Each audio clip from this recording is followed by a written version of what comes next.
Welcome back to the corner of Whimsy and Bliss. Keena Renee here, checking in to show you all my progress. We are in full go mode. We have 2 of the 4 raised beds completed. The Mercantile garden is on its way. What we will be doing, we're still in the prep phase. I still have got to obviously finish the other 2 beds. I also need to get the landscaper's cloth laid down. We'll have to do a little bit of leveling, which is what that what that sand was for. I was thinking I'd be able to place the sand underneath the beds. It is paver sand, so I thought it would be a little bit more stable. My yard is very poorly graded, so it slopes inward toward me. It's highest at the very back, slopes inward and then kind of out, which was the builder's attempt to direct all of the excess rain that we get here in northern Alabama to the sides of the property and out into the gutters and into the sewage in the front. I guess they're called gutters too. I don't know. What do you call those things? We used to have them in California, and they would always be full. Anyway, it directs the water off the property into, the street in the front. So it's, we're kind of slow trying to get everything built. These particular beds, I have to be honest, the configuration is an absolute beast to build. They are the 6x6 configuration. This house was purchased for the sake of the garden. There will not be any children in the foreseeable future unless they happen by immaculate conception. And even then, who's going to carry them? So no children running around playing. We have a very small dog. He's a Yorkie. He's a senior citizen. He doesn't do much running around anymore. In fact, I have to carry him everywhere. So he doesn't need much space. We purchased this property because we wanted to produce a mercantile garden. And what I mean by that is we have been paying attention to everything that's happening in the world. Every time we go to the supermarket, there is less and less fresh produce. And of the produce that's there, it is poor quality. And of the poor quality that's available, it is astronomically expensive. So we saw the writing on the wall. We looked for a property that was just big enough for us to be able to plant a garden that was large enough to accommodate our needs. So the goal is basically to try and plant just about everything that we would eat, with the exception of animal proteins, of course. We're in an HOA, so chickens or anything like that would not be allowed. If they were, trust me, I would have some just for the sake of egg production. But, we're looking at the likelihood of becoming, leaning more toward a plant-based diet because of availability or lack thereof, basically of scarcity. So I figured if that was going to be the case, we're going to use this property to the fullest and plant everything we possibly could. These beds are incredibly large, 6x6. I am 6 feet tall, so I am able to lean all the way into the bed, so that's not an issue. All of the plants that you see there will eventually be gone. Our greenhouse will be all the way at the back of the property in that space. So from the fence forward to where the plants end will be the greenhouse space, and it'll be like 4 feet in between the beds, 4 to 5 feet in between the beds and the greenhouse. Obviously, we'll be planting trees along the borders, trees, berries, some privacy, some fruit, nut, and then, of course, the berries, some shrubbery and flowers and things like that along the border.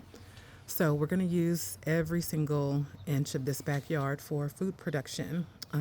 My shed will eventually have, I think I'm going to configure them in the 10 by 3 I have two more of the large Birdies beds that are 15 inches. So I think I will convert them into the 10 by 3 space. So they will be full of cut flowers.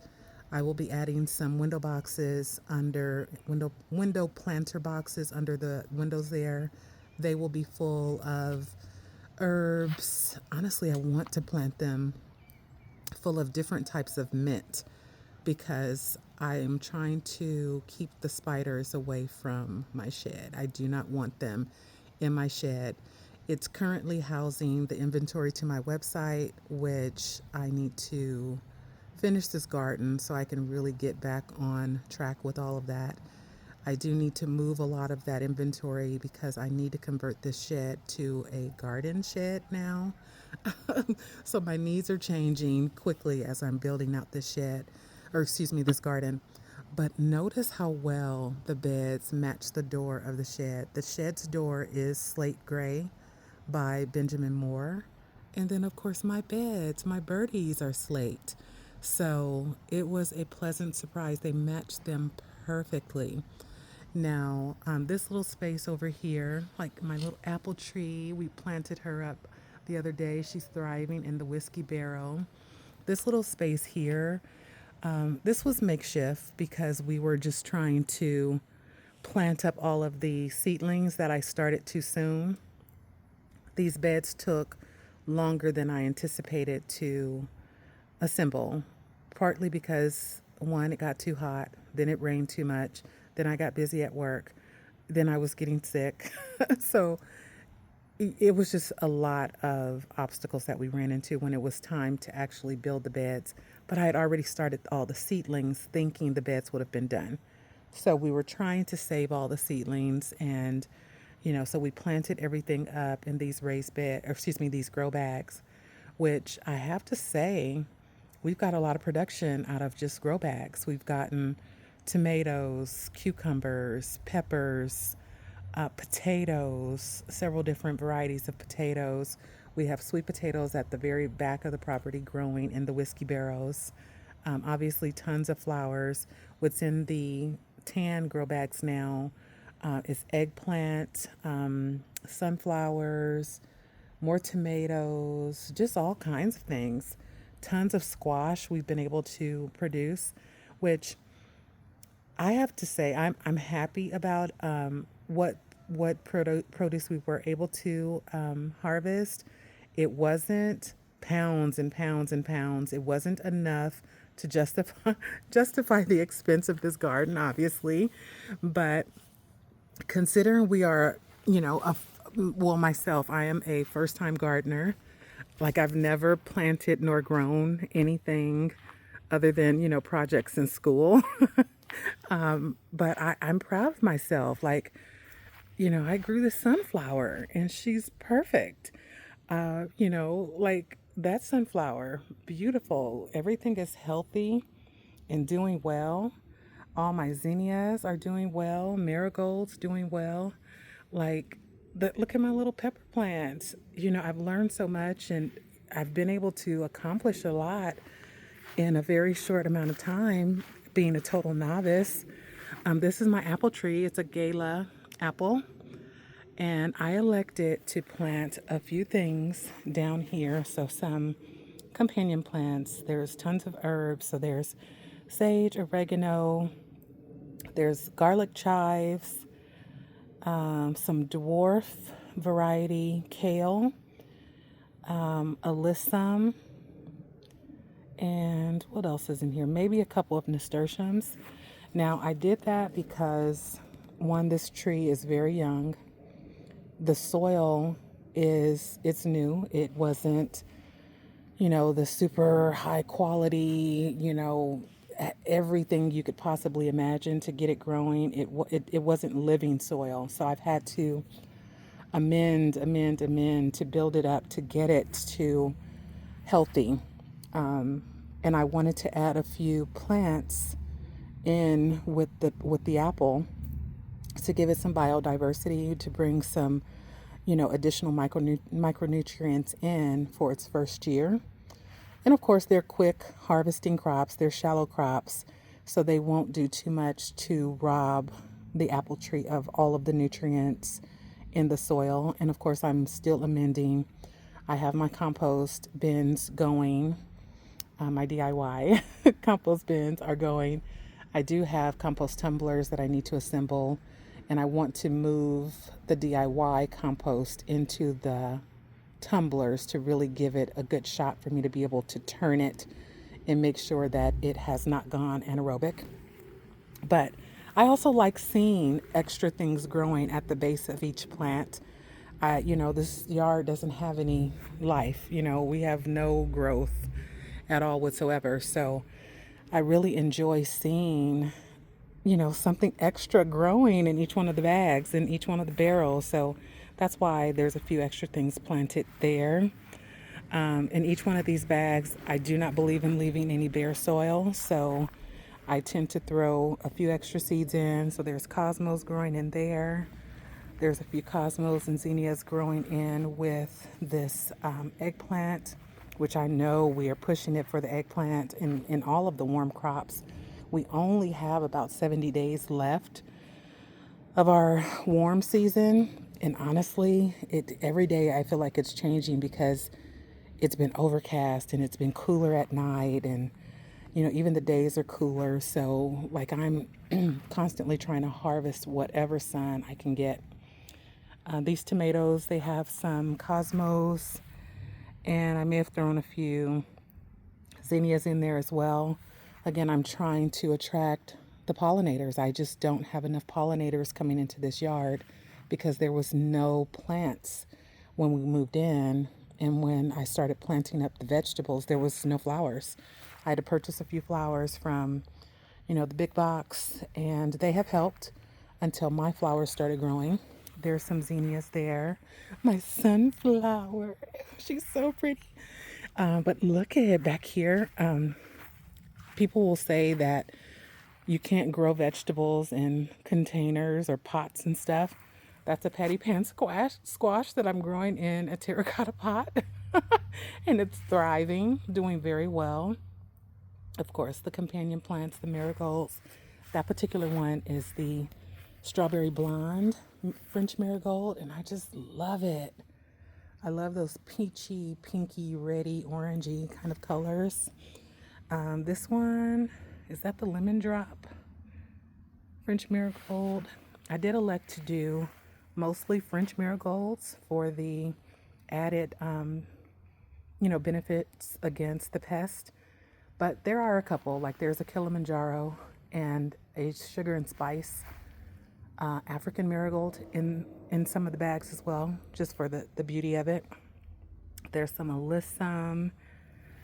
This basil took forever to grow, and it was because I started it at the wrong time of year and it was just too hot for it. It didn't start thriving until it started cooling off. The same with the nasturtiums, as well as my calendulas. Confession of a new gardener. I have no idea what this plant is. No idea. I think it may be a pepper. Could be a tomato. Whatever it is, that particular cucumber is trying to choke her out. But we're going to give her every opportunity to do what she's going to do. She's looking good. I mean, the stalk is good and strong and healthy. The leaves need a little bit of attention. We've got Japanese beetles all over the place. They moved in. It's like they sniffed it all out, moved right on in. And they have been feasting on everything. But she's doing good so far. Here's a shot of the beds from the inside. You probably can't make out how big they are based on the video, but they are big. But as you can see, I can reach all the way into the center of the bed. So it will be fine. I also chose this size because I have a lot that will be going in the beds. I have like an 8 by 6 foot trellis that'll be going in, arch trellis. And then I have the Gardener Supply obelisk that'll be going in. I have oyas, large oyas that'll be going in. So I needed space, right? And then, of course, hopefully we'll have really abundant production. I plan on packing these beds very densely. There will be herbs, flowers, fruit, veggies. Everything's going to be growing at once. And, it's not all for us. Obviously, there's only 2 people here and a pup, a very small pup. We probably could have gotten away with just 1 bed, maybe 2. I chose to do 4 because I know there's going to be someone who could benefit from the blessing that this garden will give, whether it's neighbors, church family, friends, strangers. Someone will be blessed by the production of this garden. So I figured, why not? I love the idea of growing things. I love seeing it grow. I love working in the garden.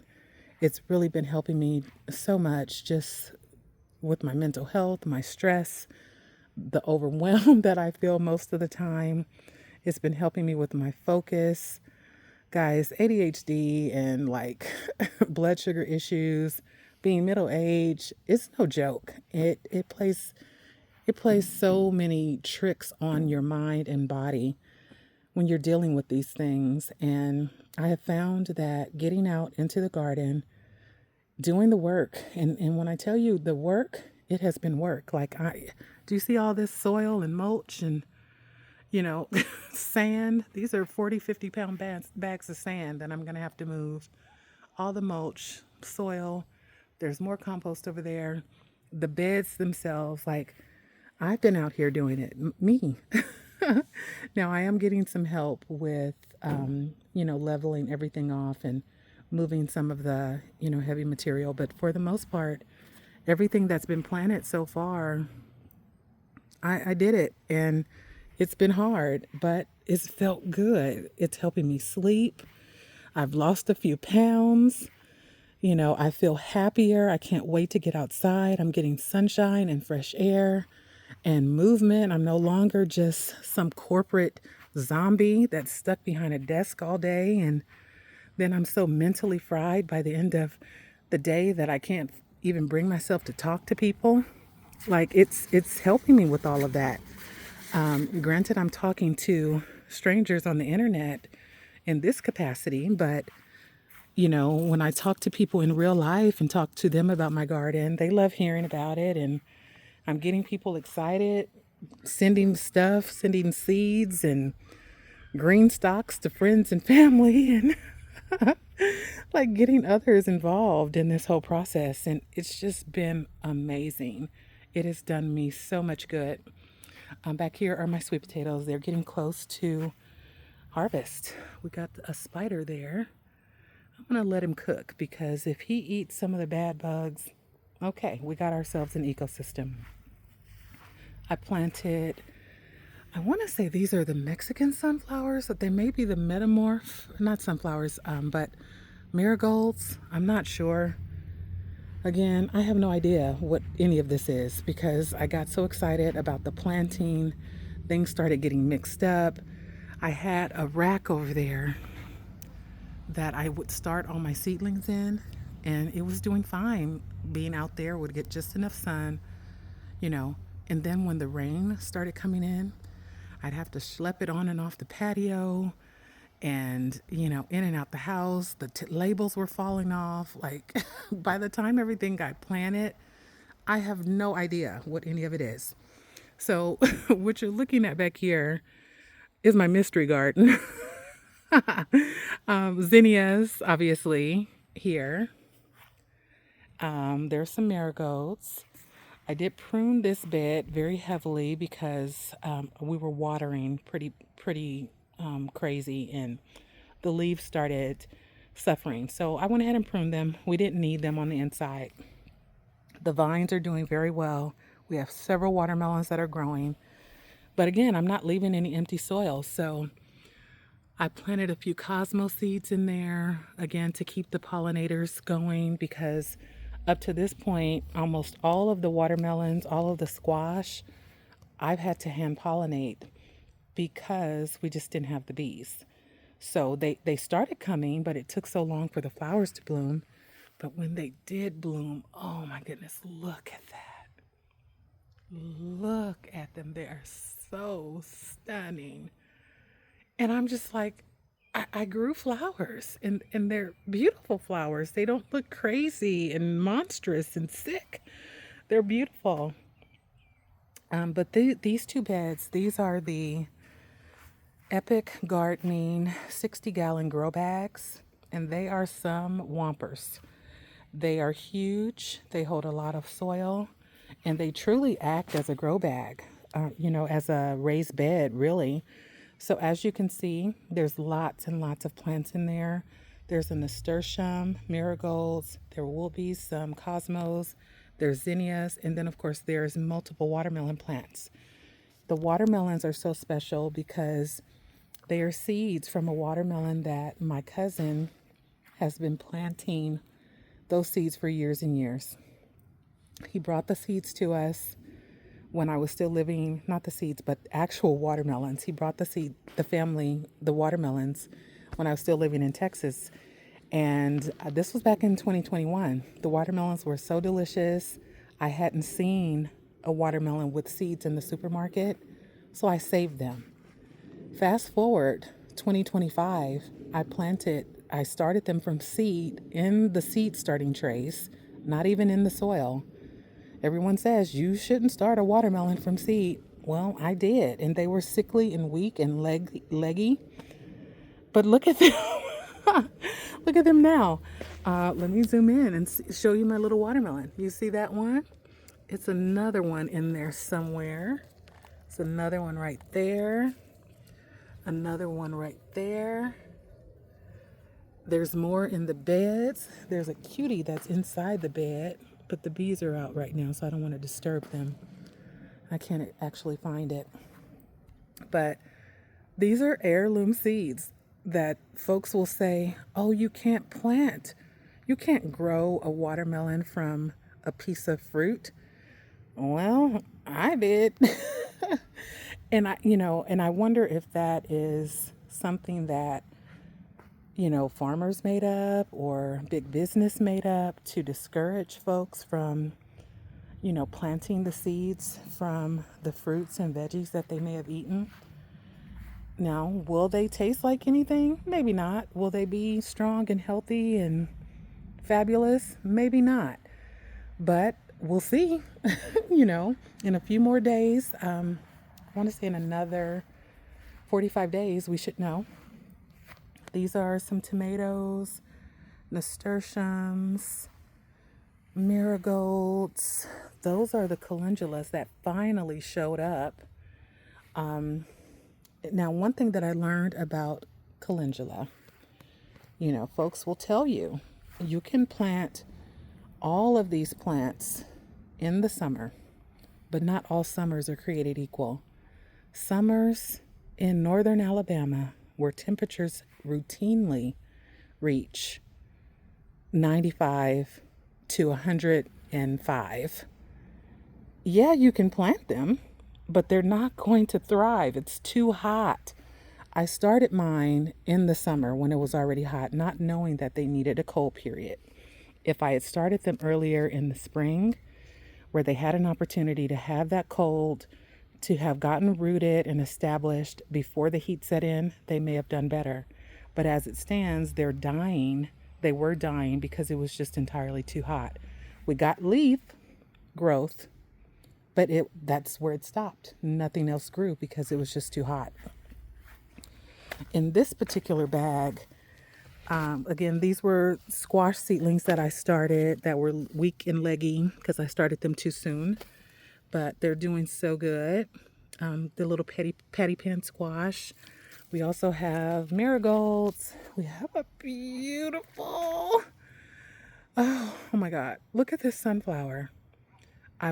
This is not the chocolate. I want to say this is the something velvet sunflower. And she's doing so good. There's others budding up and ready to go. There's a second one. Started that from seed in a 6-cell tray. This particular squash It's humongous. It's a little bit of powdery mildew that I need to deal with. Another patty pan. Now I'm so mad at myself because this morning, the male and female flower opened. They were sitting right next to each other. There were some bees out, and I said, you know, I'll let the bees do their job. I will not interfere. I'll let them do their job. And I trusted that they would pollinate it. Now I'm going to take some of the blame because they probably couldn't see that those flowers were open because I need to prune some of this back. There's some powdery mildew starting to develop. So I'm going to prune a lot of that back, open up the plant so that it gets air, one, and they can see what's going on, two. But look at this sunflower. She's gorgeous. I want to say that that is the Pro Cut Peach, but again, I don't know. I just don't know. This is an example of what happens to calendula when it's too hot and they don't get established. They just struggle. I decided that I was going to leave it there because I know that the caterpillars love it. So it's a sacrificial plant, so I'll leave it. This one is another one of the patty pan squash. Now I'll tell you, I've never even eaten a patty pan squash, but I found some beautiful alabaster fruit in a thrift store one day. One of the one of the pieces of fruit was a patty pan squash, and I've been obsessed ever since and wanted to grow it. So this leaf looks like it's been eaten by something, so I need to come in and do some pruning there. But look at my squash. Look at her. She's huge, doing well. The marigolds, they're doing their job. The nasturtiums, they're doing their job. I do need to get in there and clean up some of the powdering. This bed will not stay here. This was just me trying to, you know, get placement and size and scale, making sure that, you know, I have at least the opening for the trellises where it needs to be. So the trellis will go from here over to here. And my idea is that when you're looking from the house, you will be able to look through the arches to the greenhouse, which will be basically where the whiskey barrels were or are. All of this will be moved and cleaned out once the greenhouse is assembled. But yeah, but the beds are huge, y'all. They are huge. They are beautiful. My fingers are scratched and hurting and sore, but that's because, you know, I'm kind of a girly girl and I don't really know how to use power tools, and I can't really maneuver well with gloves on. So it was just awkward for me trying to put them together. This particular size, it's just a beast to put together. There's so many screws. The panels are big and heavy, but it's doable. Now, one thing that I do not like, just in full transparency, the paint kind of scratched up a little bit more than I would like, which is why you still see the plastic here.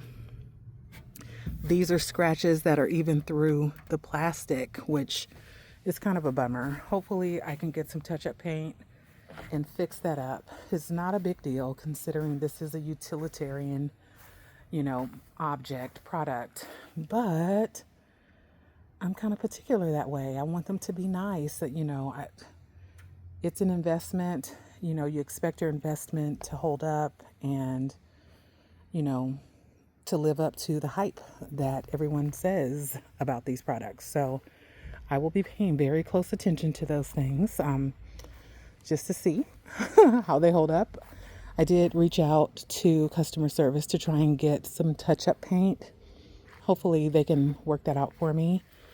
Now, another neat thing about these particular beds, I had to purchase the medium-sized beds because at the time that I placed my order, the large were not available. They were sold out of everything. You couldn't get any colors, and I wanted all of my beds to be unified. I knew that I wanted the 6x6.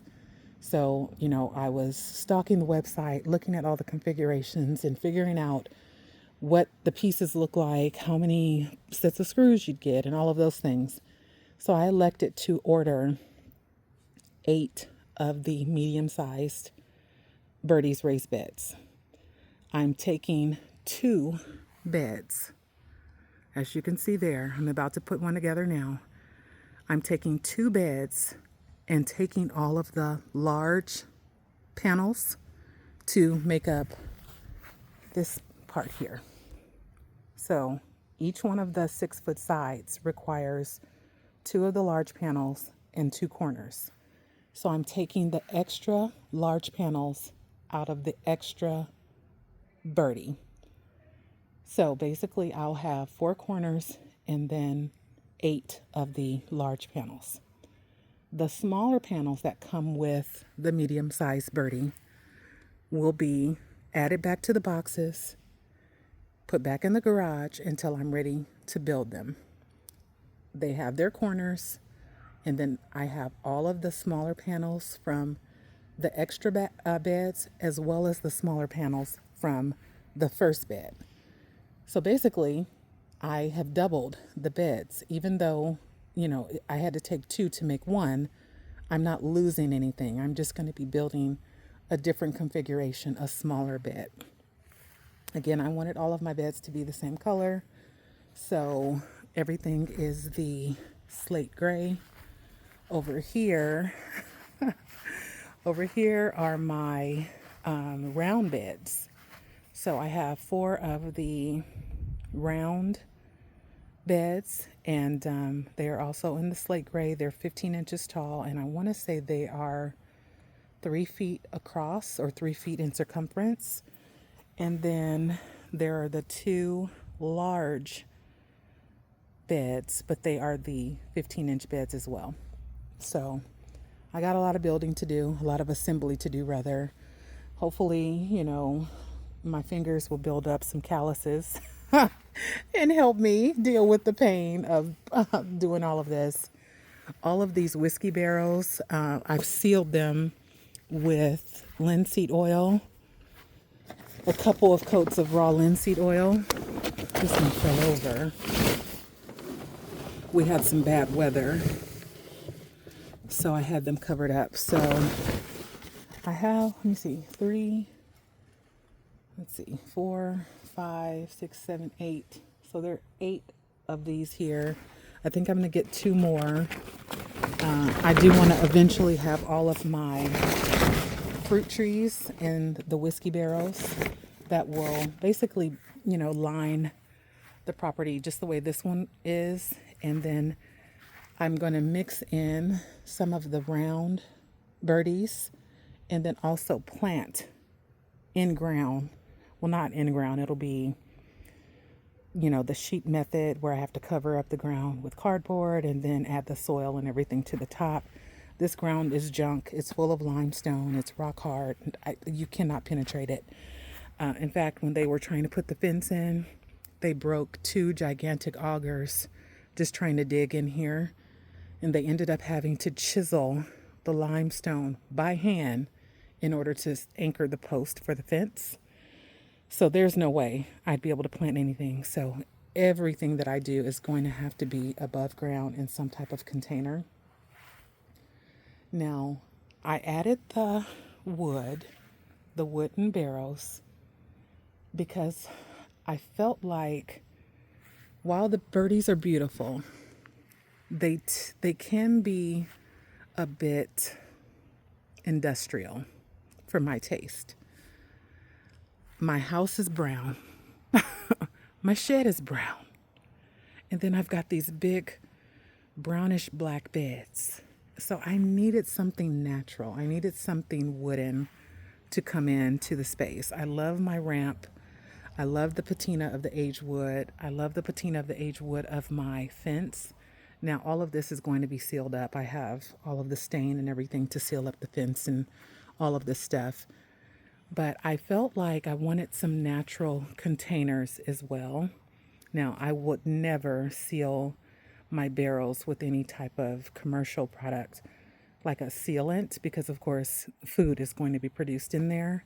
So I elected to seal them up with the raw linseed oil and beeswax. And while I know that they will eventually, decay because they are wood, I want to try and protect them and keep them for as long as possible. So I will also be adding, I don't know what they're called exactly, but I'm going to call them bricks. But it's like what you see in the front yards where people use them around their planters in the front yard. They're kind of curved in the front. Because they're round, basically they will create a circle. And to me, they look like a scallop. If I were to put them all the way around the barrels, that's what I'm going to raise each one of the barrels up on. I've just got to, source them in and figure out how to get them here. But that is something that is coming. Before I plant any more of them, that's what I'll do. I'll make sure that I get them raised off the ground. One, for airflow, but two, so that they don't decay as quickly as they would if they're sitting just in the wet grass or whatnot. Especially this particular yard, the way everything slopes and is graded. This particular space where this barrel is going to be flooded with water the next torrential rain that we get. So I've got to get that off the ground as quickly as possible. And then, of course, this space here, this weekend, we're going to get all of this covered up with the hardware cloth and the landscaper's cloth in preparation for the beds that'll go in. All of these plants will be moved. They're getting blasted by sun, but they kind of need the sun right now because they're so late in the season and I want them to try and grow. So I'll still move them because I do want to get the prep done while I have help. The skirting will be added to the shed to kind of cover all of that up. I do plan on making a couple sections that are removable just in case something decides to take up residency under there. I want to be able to remove a panel and, get it out of there without, something dying or a nest being made or anything like that. I want to be able to always get under there and keep it, clean and dry and healthy and pest free. I'll eventually be putting some curtains up so that nobody can see all of my junk. We've been in this house a little over a year and we still haven't fully unpacked it. So in addition to inventory, there is still also some of my interiors out there. Like I'm still looking for the rest of my Le Creuset and I believe it's out there. But yeah, that's what we have going on. These umbrellas have been a godsend. If you are like me and your garden is southern facing, and you're in a hot climate and you do not have the capability of adding shade cloth, these umbrellas are 15 by 9 feet. I have 3 of them. So far, there's only 2 out here. The third one is over there. I need to assemble it, but I may not need it being that we're this late in the season. They save these plants. I basically would let the umbrella up on very hot days and it just covered the plants. It gave them just enough shade. Being that it's the light cream color, it let enough light in for them to, still get the sun that they need, but it saved them. They were roasting. Those umbrellas back there, I put them up. I already had those. I put them up to save the sweet potatoes because their leaves were toasty. But everything's doing good. So I'm going to go ahead and try and time myself, try and get this bed built in an hour before the sun goes down. I'm going to build it over here near the patio where I can at least turn the patio lights on. And I have these little strobe lights or whatnot that I may have to use. And then I got to get these seedlings. I got to get more seedlings planted because everything with the exception of the plants, with the exception of the flowers that I purchased from Home Depot, everything else was planted from seed. And that was one of the things that I wanted to do for myself as a way of training myself. I needed to learn how to grow things from seed, what they needed, how to keep a seedling healthy, how to get it up to size, how to properly transplant it, what needs to happen before you can even get it in the dirt, like what type of inoculants does it need. And so at one point, this whole rack was full of seedlings. Those seedlings are now in bags. So I've started my fall and late summer seedlings here. I'm trying to get one more round of squash because I love squash. I've got nasturtiums. I'm going to try and get one more round of cucumbers. Tons of zinnias, more alyssum. Again, I am terrible at keeping track of everything, so I just labeled everything beans and peas and sunflowers. Sunflowers can be grown in a seed starting cell. I've done it. You've seen it. Beans, the same. These beans and squash and all of this, they were not this big this morning when I came out. Oh my goodness. Look at those. Now I know that those are lima beans. They look absolutely monstrous in this state, but it is so fascinating that they just popped out of their little bean. Look at that one. Oh my goodness. That is one thing that I need to get better at, labeling everything and keeping track of it and journaling. But I'm typically doing all of this before or after work on a lunch break. Luckily, I work from home, so I kind of have that luxury to do it. But I don't have a lot of time. These are the last of my summer tomatoes, eggplant, and peppers. I'm going to try and squeeze them out. I have the greenhouse going in, so worst case, I'll put them in bags and try to overwinter them in the greenhouse. Here in northern Alabama, we do not get harsh winters, so I think I have a shot at it. Now, one thing I'm going to mention about the beds, because again, I have to level them, and I would love, love, love, love any type of suggestion, any insight. What I'm thinking I may need to do, I'm going to go and get the cedar wood picket fence boards. I think I'm going to wrap the base of all of the beds. And by wrapping the base, that'll give me like a foundation that I can use to screw those same boards on the inside of the bed to give it a little bit of a lift. So I'll lift everything up, screw all those pieces together, whatever it takes to lift it.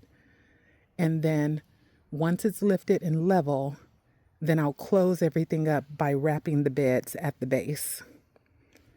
I don't know if it's going to work, but to me that seems logical, because I don't have the ability to come in and level this backyard. One, the fence. Two, I'm not spending any more money on that kind of stuff. If you look at the fence, you can see the slope. And you can see how the yard slopes inward. So even these beds, the two that I'm building tonight, they're going to be sitting lower than these beds. Now, I don't mind that they're sitting lower because it'll kind of give it a terraced effect. But I do need them to be level. One, I don't want the beds to buckle. And two, I don't want the watering to be inconsistent, because if they aren't level, like even this one, it's close to being level, but it's still sloping down. That means as the water hits the bed, everything at the top will be drier, and everything down here at the bottom is going to be more wet. So, your plants would kind of suffer that way, and it could still cause the beds to buckle because there'll be more weight on the slope side because the soil will be more wet. Now, I did reach out to customer service in terms of bracing the square beds, specifically the 6x6. They advise that because it is square, it is this particular configuration, you don't necessarily need the bracing. I did purchase extra bracing, but then I ran out of steam and energy when trying to put it together. And I was just like, well, I'm gonna have to roll with it. I don't want to take it all apart. It was a beast putting all these screws in. And in order to get the bracing done, I'd have to take apart at least 1, 2, 3, 4 rows of screws because I would want to brace it, across each way. So I have that many bracing bars so I could do that. And I may still do it, but at the moment, I don't feel like doing it. So if anybody out there has the Birdies raised beds and they have them configured in the 6x6, did you brace yours? Would you suggest that I brace mine? Tell me how yours are holding up. Do they need it? Will they benefit from it? I'd love to know. But anyway, let me try and get at least one more bed built tonight before I lose the sun, before it gets too dark, because we are in the country and it gets pitch black out here. So anyway, thanks for hanging out, friends. I hope that you all had a wonderful day in your gardens. If not, tomorrow is a new day. Get out there, spend some time, pick something, prune something, pluck something, talk to your plants, admire your plants, enjoy the butterflies, the bees, the hummingbirds. Just get out there in your gardens. It's magical out here. Oh, let me tell you real quick. This particular okra plant, it was struggling. It was in a pot. It was not growing. It had totally gotten to this size and stopped growing. So what did I have to do? I took a hammer to that pot and I broke it. And the plant, the root ball had shaped to the size of that particular pot. You may have seen it in some of the other videos, but you see that pot back there? It was the larger version of that one. And that is also an okra plant. I'm going to have to break the pot on that one too. This plant hasn't even been in its new home for a week. It's already producing fruit. That's all it needed. It needed more space. It needed more space, more nutrients, more water. Now that it's up on the crate, it's getting more air. It's doing better. I'm so excited. And I don't even eat okra, but my mom does. So this is for her. Excuse me. This is my favorite squash plant. Oh, I got to get my little powdery mildew stuff going because it's humid here. It's bound to happen, but the squash is delicious. The other day, I started thinking about how yummy these squash were, and I came out here, plucked a couple, sauteed them up for lunch. It was scrumptious. A little onion, garlic, a little butter, some cheese, some panko breadcrumbs, seasoning. Scrumptious. It was giving macaroni and cheese. That's what I felt like I was eating without the guilt. So I did plant a couple more of that particular squash because I love it that much. But anyway, again, get out there, enjoy your gardens, and give me any advice that anything that you can offer to a brand new gardener that's taking on such a lofty project. I'd love any advice, any suggestions. I want to hear what you guys are growing, what you're up to in this cooler weather as we're heading into fall. Talk to me. Tell me all the good things because I love talking about gardens and plants and the beauty that's happening out here. But anyway, more to come from the corner of Whymsy and Blyss. Bye.